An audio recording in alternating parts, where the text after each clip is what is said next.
Halo, selamat malam teman-teman. Perkenalkan, saya perwakilan dari kelompok 1 ya teman-teman, akan menjelaskan mengenai algoritma Madeline dan membangun jaringan Madeline.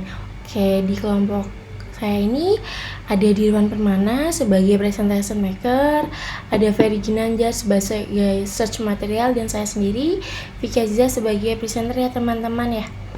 Oke, nah apa sih algoritma Madeline dan jaringan Madeline itu? Oke, nah teman-teman, algoritma Madeline adalah algoritma yang digunakan untuk menemukan solusi optimal bagi masalah optimasi nih teman-teman, di mana algoritma ini akan berfokus menemukan solusi yang meminimalkan biaya atau waktu yang diperlukan untuk menyelesaikan masalah. Sedangkan untuk jaringan Madeline adalah jaringan yang menggunakan algoritma Madeline untuk menyelesaikan masalah optimasi juga ya teman-teman, dimana jaringan ini dapat digunakan untuk menyelesaikan masalah yang lebih kompleks seperti menemukan solusi untuk masalah pemrograman non-linear. Oke, nah gimana sih algoritma Madeline bekerja? Oke, algoritma Madeline menggunakan pendekatan bottom up untuk menemukan solusi optimal ya teman-teman ya, dimana algoritma ini akan menganalisis masalah dari titik awalnya dan kemudian mencari solusi yang meminimalkan biaya atau waktu yang diperlukan untuk menyelesaikannya. Dan algoritma Madeline ini juga dapat digunakan untuk mencari solusi optimal dari masalah yang lebih kompleks ya teman-teman ya.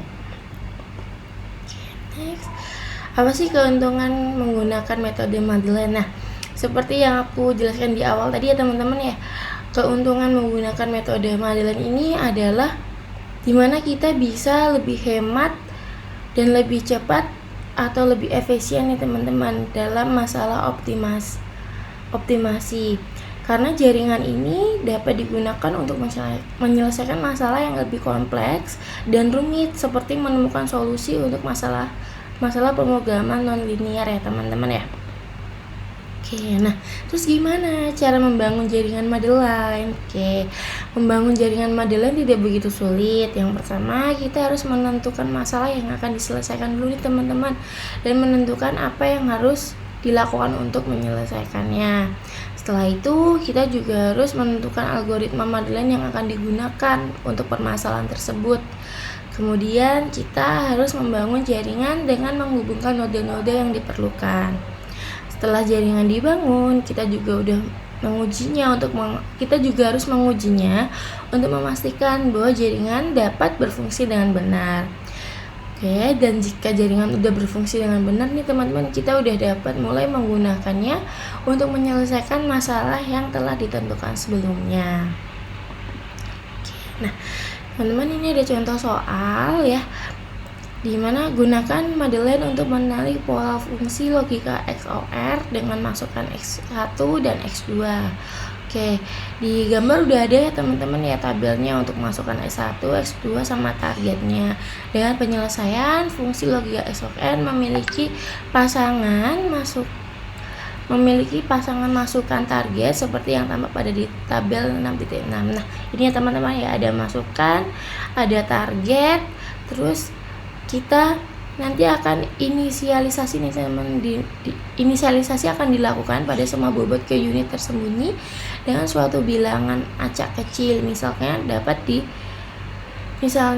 didapat dari hasil seperti pada tabel. Oke, nah ini ya teman-teman ya, karena menggunakan A 0.5 dan toleransi 0.1, boleh dilihat di tabelnya ke unit tersembunyi dari unit X1, dari unit ini ada X1, X2 dan bias.